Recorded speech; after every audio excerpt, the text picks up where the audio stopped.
Ulrich Zwingli, les 67 thèses réformatrices de 1523.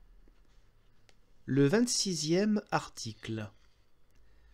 Rien n'est plus détestable à Dieu que l'hypocrisie. On en déduit que tout ce qui s'emplit devant les gens est une grave hypocrisie et un blasphème.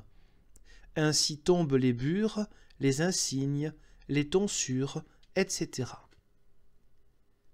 Quant à la première partie de l'article, Job 13,16 dit « Aucun hypocrite ne viendra en sa présence », c'est-à-dire la présence de Dieu.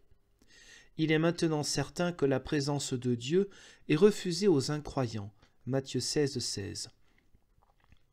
Comme elle est ici refusée aussi aux hypocrites, et comme elle n'est refusée à personne, si ce n'est aux blasphémateurs de l'Esprit Saint, nous percevons que l'hypocrisie est un athéisme et une incrédulité, car si les hypocrites croyaient que celui que nous tenons pour Dieu est Dieu, ils croiraient aussi en sa parole.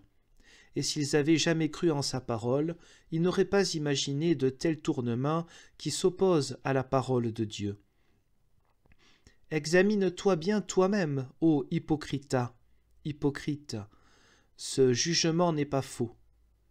En fonction de l'action de Christ, il est aussi évident que rien ne lui est plus contraire que l'hypocrisie, puisque dans tous les passages des évangiles, il réprimande si durement les hypocrites et les traite en conséquence. Quand des pécheurs et des malades sont venus à lui, il leur a parlé et les a traités aimablement, mais il a toujours rudement reproché aux hypocrites leur manière de donner leurs aumônes avec suffisance, de se déguiser quand ils jeûnaient, de s'arroger les sièges princiers quand ils priaient longuement devant les gens afin qu'on les engraisse, de dévorer les maisons des veuves, de nettoyer extérieurement leurs instruments tout en étant intérieurement pleins de brigandage, de vol et de toutes sortes de méchanceté, de ressembler à des tombeaux blanchis, d'apaiser leur convoitise par le temple et l'autel, de fermer le royaume des cieux et de n'y pas aller ou de ne pas laisser d'autres gens y aller, de faire toutes leurs œuvres pour être vus des humains, de voir une petite paille dans l'œil de quelqu'un d'autre, mais de ne pas voir une grosse poutre dans le leur, et leur a reproché beaucoup de choses semblables dans tous les passages de son enseignement.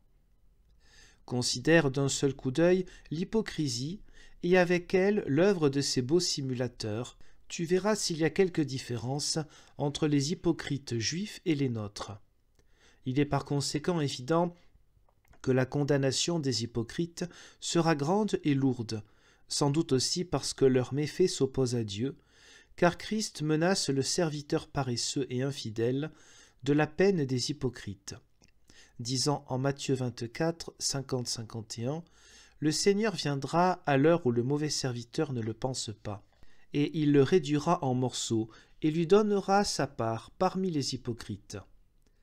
Dieu est le pur et vrai bien, et même la vérité. Il s'ensuit que l'hypocrisie lui déplaît plus que tous les méfaits. »